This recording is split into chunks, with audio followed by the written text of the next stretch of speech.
My name is Sarah, and I'm 34. I own The Sweet Spot, a little bakery downtown that smells like butter, sugar, and the sheer, unadulterated willpower it took to build it from nothing. For years, my family treated my success like a community garden, pretty to look at, but mostly there for them to harvest whenever they felt like it. My younger brother, Alex, was the designated artist, the sensitive soul who needed constant watering, mostly with my cash, while my parents were the proud gardeners who took credit for his non-existent blooms. I was just the dirt, I guess. Solid, dependable, and expected to provide the nutrients without complaint. But a few months ago, they didn't just try to pick a few tomatoes. They tried to bulldoze the whole garden for Alex's latest pipe dream. They demanded I put my entire business on the line for him. When I said hell no, they went behind my back and almost burned my whole life to the ground. They thought I'd just wilt. They forgot that sometimes the quietest roots run the deepest, and they were messing with the wrong patch of earth. This is how I stopped being their cash crop and finally took back my harvest. Growing up in our house was like living in a low-budget sitcom, where one character gets all the laugh tracks and the other one just sets up the punchlines. Alex, 4 years younger than me, was the star. He was the creative one, the free spirit. Translation: he was allergic to responsibility and had the emotional maturity of a moody teenager well into his 20s. My parents, bless their enabling hearts, treated his every whim like a divine prophecy. My decent grades. Expected. My part-time job through high school? Character building. Alex's finger painting phase at age 10? Evidence of burgeoning genius. I remember my 16th birthday. I'd worked double shifts at a greasy diner all summer to save up for a used, beat-up hatchback. My parents' contribution? A lecture on insurance costs and a gas station air freshener. Alex's 16th birthday? They dipped into their already strained savings to get him a brand new electric guitar and amp stack, convinced he was the next rock god. He played it maybe 5 times before deciding he was more into photography. The expensive guitar gathered dust in his closet, a silent monument to their selective generosity. This wasn't just about gifts. It seeped into everything. Alex could fail a class, and it was because the teacher didn't understand his unique perspective. I got a B+ once, and my mother fretted for a week about my college prospects. Alex could borrow money from my dad's wallet, and it was just boys being boys. I once forgot to take out the trash, and you'd think I'd committed a federal offense. My escape hatch was baking. In the kitchen, I found a quiet, predictable magic. Flour, sugar, butter. Ingredients that followed rules, that responded to care and precision. While Alex was busy finding himself, usually on the living room couch, I was perfecting sourdough starters, mastering laminated doughs, and dreaming of a small bakery of my own. When it came time for college, Alex was accepted into a pricey private art school on the basis of a portfolio that, frankly, looked like a cry for help. My parents were ecstatic, convinced he was the next big thing. They scraped together the tuition, co-signed loans, and beamed with pride. I, meanwhile, got into the state university's solid business program but knew asking for financial help was pointless. I worked my way through, waitressing, bartending, pulling all-nighters fueled by cheap coffee and sheer grit. The summer after I graduated, Alex dropped out of art school after 2 semesters, declaring it too creatively stifling. He came home with no degree, significant student loan debt that my parents eventually absorbed, and a vague plan to become a, quote, multidisciplinary conceptual artist. He moved back into his childhood bedroom and proceeded to produce absolutely nothing except dirty laundry and empty snack food wrappers. That was when I decided to make my move. I had a solid business plan for my bakery, a small but fiercely guarded savings account, and a whole lot of naive optimism. I presented my plan to my parents, hoping, foolishly, that they might finally see my drive, my ambition. I wasn't asking for a handout, just maybe a small loan, or even just their blessing. My mother listened patiently, then gave me that tight, pitying smile. "Oh, Sarah, honey. That's nice, but it's so risky. Most small businesses fail, you know, and Alex needs our support right now while he's transitioning." My dad just nodded vaguely, already looking back at the TV. The message was clear. My concrete, well-researched dream was risky, while Alex's perpetual state of transitioning was a worthy investment. I felt a familiar, hot sting of resentment, but I swallowed it down. Fine. I would do it myself. And I did. It took another 2 years of working soul-crushing corporate jobs, while testing recipes and scouting locations in my precious few off hours. I took out a small business loan that felt like signing away my firstborn. I begged and borrowed used equipment. My secret weapon, however, was my Grandpa Joe, my dad's father. He was a quiet, practical man, who had built his own successful plumbing business from nothing. He saw the fire in my eyes, the same fire he'd had. He hadn't approved of my parents taking out the second mortgage for Alex's art school flop. Without telling them, he gave me a check for $10,000. Seed money, he'd grunted, pressing it into my hand. Don't tell those fools. This is for you. Make something real. Grandpa Joe passed away 6 months before the Sweet Spot opened its doors, but that $10,000, and his belief in me, was the fuel that got me across the finish line. The bakery was a success. It was small, it was exhausting, but it was mine. I worked insane hours, often sleeping on a cot in the back office. But seeing people line up for my croissants, watching kids' faces light up when they saw my cupcakes, it was a feeling no amount of parental approval could ever match. Of course, my family's reaction was predictable. My mother would occasionally stop by, usually on her way somewhere else, and offer unsolicited advice. Are you sure about these prices, Sarah? They seem a bit high. Or, a little classical music might make the place feel more upscale. My dad would just nod and say, looks nice. Alex rarely graced me with his presence, unless he needed a free coffee and a pastry, which he always took without offering to pay. But as the bakery became more successful, their attitudes subtly shifted. My success wasn't a source of pride, it became a resource. The requests started small. Sarah, could you lend your dad a few hundred? The property taxes are due. Honey, Alex needs some new art supplies for his project.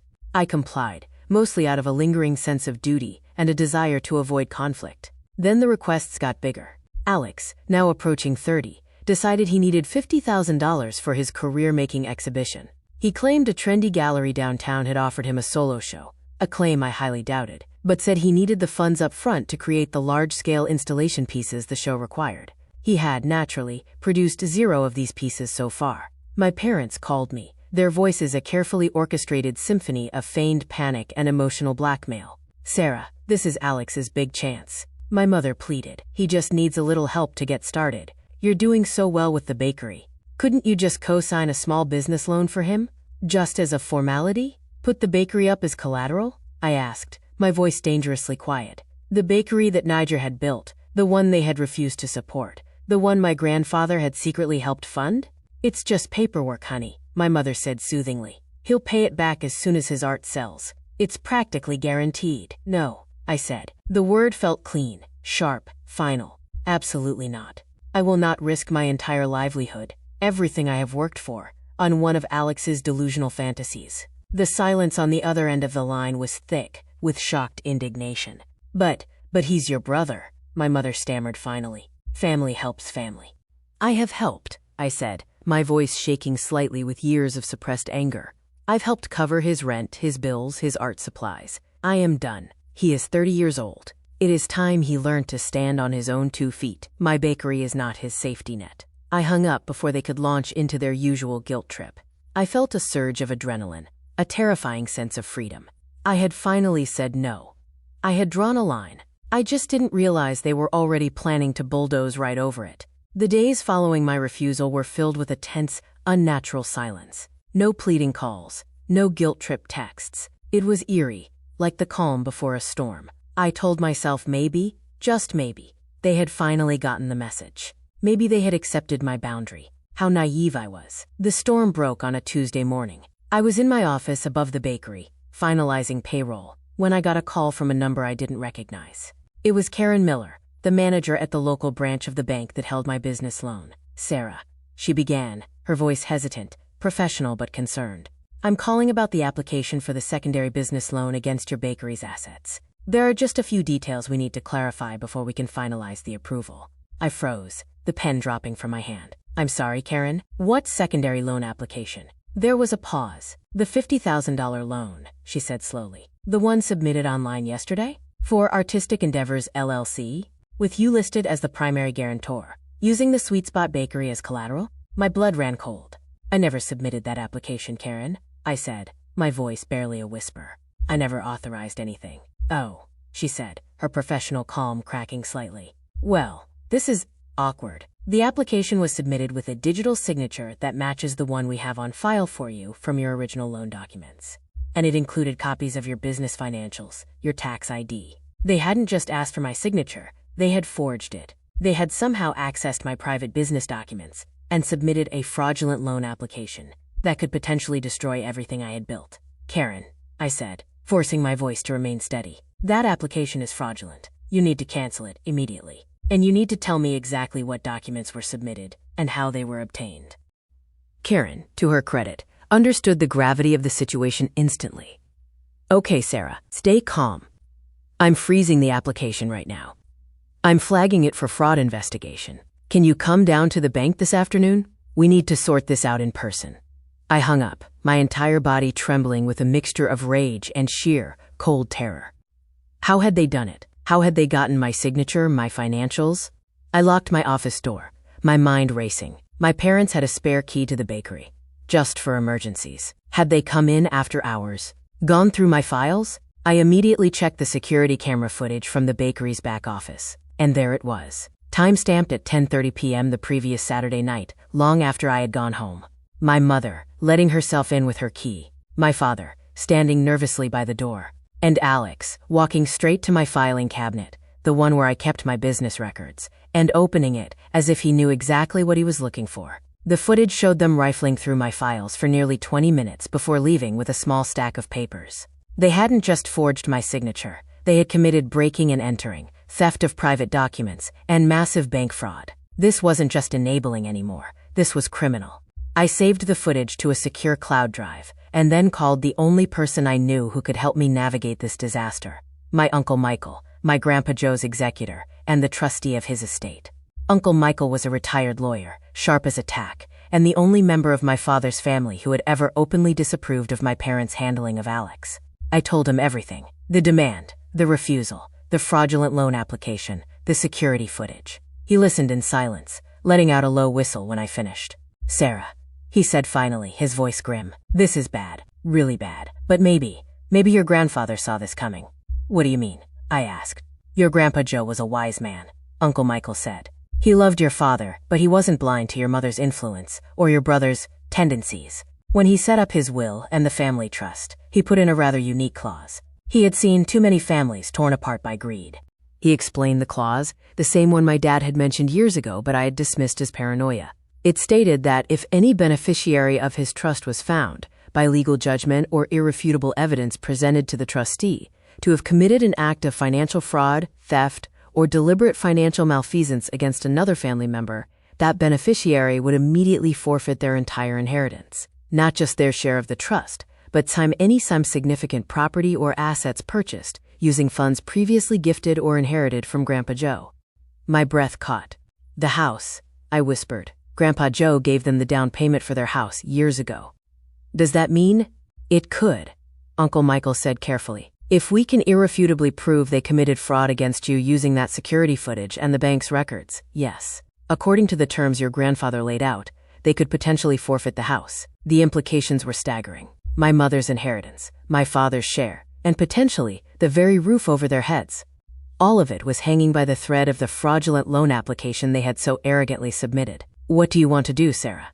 Uncle Michael asked gently. This is your call. We can go straight to the police and the bank's fraud department, press charges, and let the legal system trigger the clause. Or, we can handle this differently. I thought about it, the security footage replaying in my mind. My mother's determined face, my father's nervous complicity, Alex's entitled swagger as he rifled through my private life. Going to the police felt like the clean, righteous path. But it would also mean a public scandal, years of legal battles, and the complete, utter destruction of my family, however flawed it was. There's another way? I asked. Perhaps, Uncle Michael said. A private confrontation, armed with the evidence and the knowledge of the trust clause. Sometimes, the threat of mutually assured destruction is enough to bring people to their senses. I knew what I had to do. It wasn't just about stopping the loan anymore. It was about ending the cycle. It was about making them finally, truly, understand that their actions had devastating consequences. Consequences that could cost them everything. Let's schedule a meeting, Uncle Michael, I said, my voice steady now, filled with a cold, hard resolve.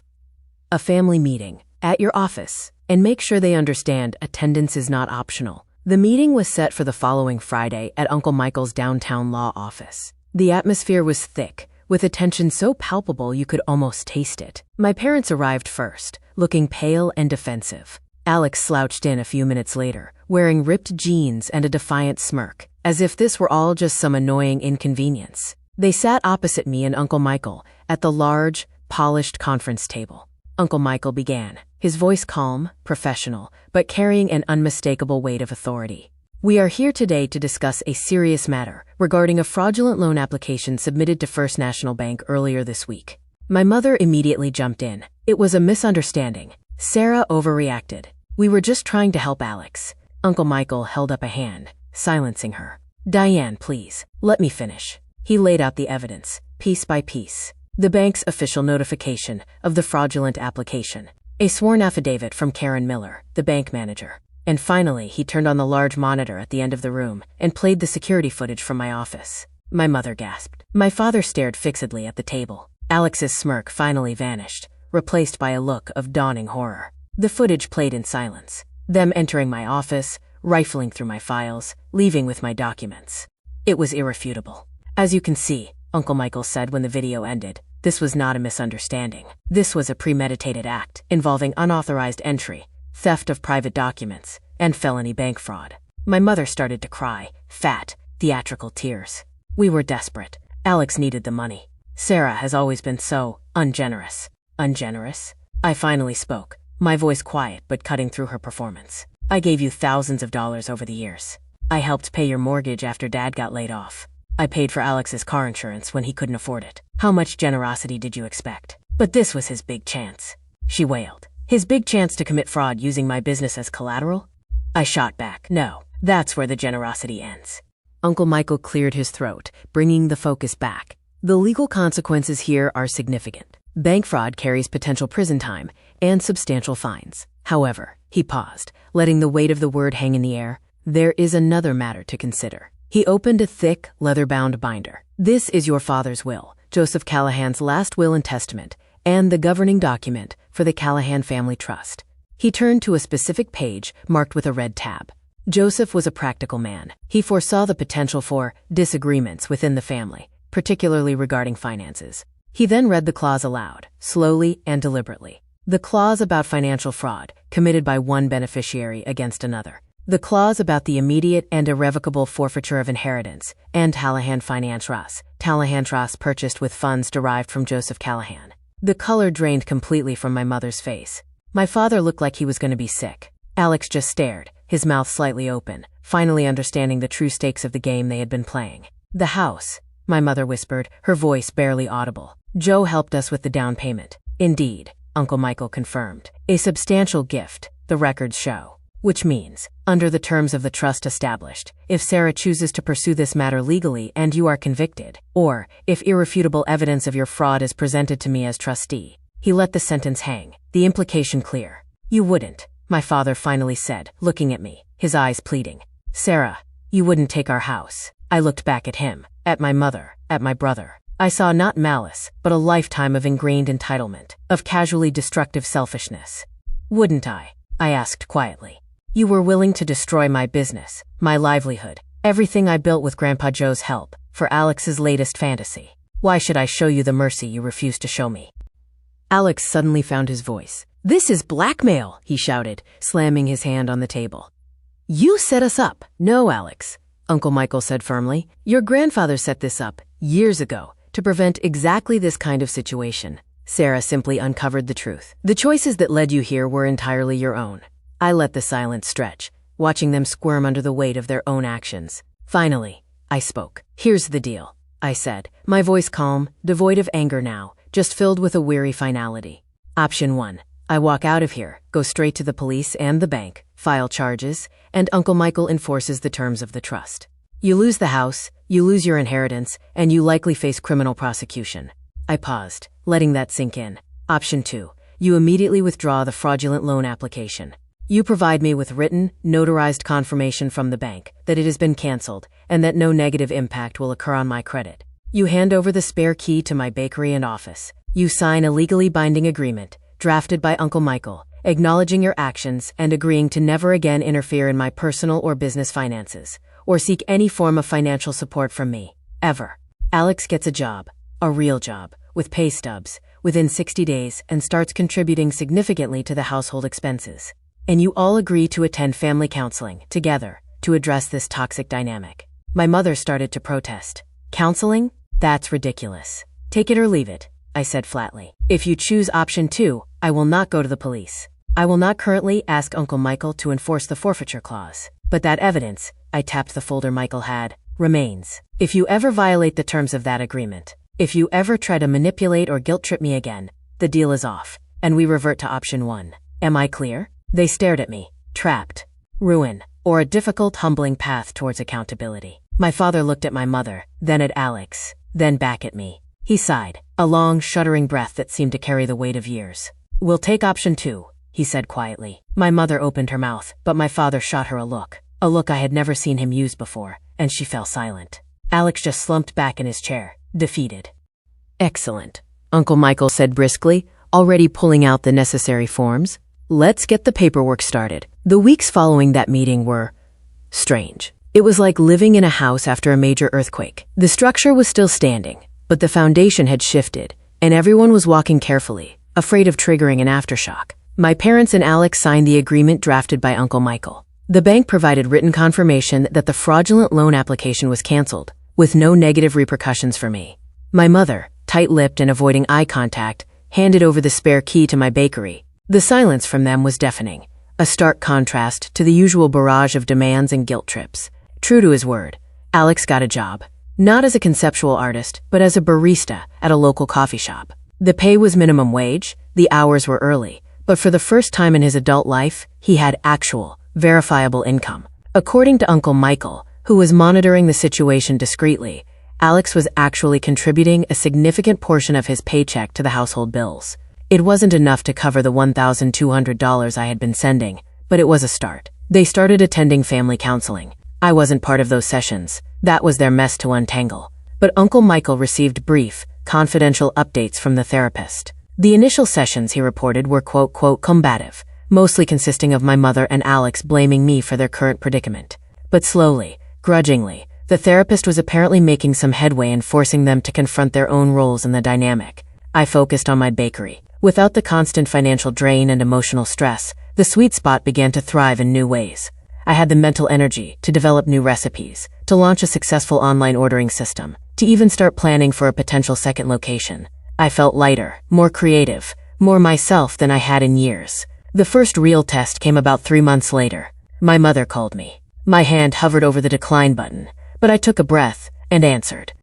Sarah, she began, her voice hesitant, stripped of its usual manipulative edge. It's Dad's birthday next week. We were thinking of having a small dinner. Just us. The old Sarah would have immediately felt obligated, would have rearranged her schedule, offered to bring the cake. The new Sarah paused. Thanks for the invitation, Mom, I said politely but firmly. But I already have plans that night. I didn't, but she didn't need to know that. There was a silence. I could almost hear her calculating, searching for the right guilt-inducing phrase. But then, she just said, oh. Okay. Well, maybe another time. It was a small moment, but it felt huge.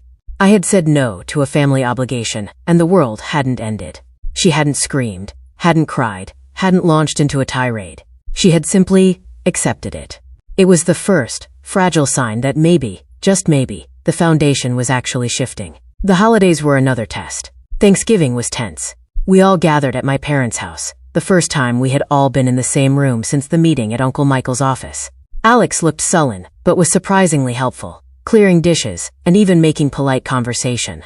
My mother was overly solicitous, constantly asking if I needed anything, her attempts at reconciliation feeling forced and awkward. My dad was quiet, observing. It wasn't comfortable, but it wasn't a war zone either. It was progress. Christmas was slightly better. Alex proudly presented me with a small, handmade ceramic mug he had apparently made in a pottery class. It was lopsided, and the glaze was uneven, but the gesture felt genuine. It's not 50 grand, he mumbled, avoiding my eyes. But I made it. Thank you, Alex, I said, accepting the mug. It's unique, and for the first time, I saw a flicker of something real in his eyes, a glimmer of the brother I had known before the golden child syndrome had completely consumed him. It wasn't a fairy tale ending. Our family wasn't suddenly healed. The deep-seated patterns of favoritism and manipulation hadn't magically vanished. But the power dynamic had fundamentally, irrevocably shifted. They knew I had the evidence. They knew about the trust clause. They knew I was no longer afraid to use it. That knowledge was a boundary, a clear, sharp line they now understood they could not cross. It's been over a year now since that meeting in Uncle Michael's office.